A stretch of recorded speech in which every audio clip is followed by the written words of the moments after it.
কাল থেকে রোজা শুরু, বাজারে খেজুর ছোলায় স্বস্তি মিললেও শসা বেগুনের দাম চড়া। পুরো রমজানি বাজার মনিটরিং, জানালেন প্রেস সচিব।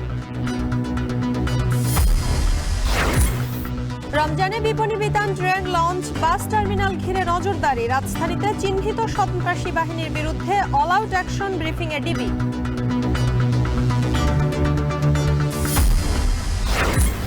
ক্ষমতার ভারসাম্য নিশ্চিত হলে রাজনীতির মুখ্য শক্তি হবে এনসিপি, বলছেন বিশ্লেষকরা। সাংগঠনিক কার্যক্রমে গণতান্ত্রিক ছাত্র সংসদ।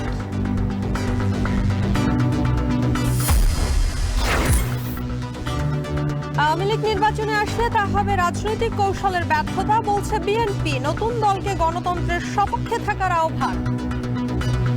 যদি আওয়ামী লীগ বাংলাদেশে আবার রাজনীতি করার সুযোগ পায়, তাহলে সেটা হবে আমাদেরই রাজনৈতিক কৌশলের ব্যর্থতা।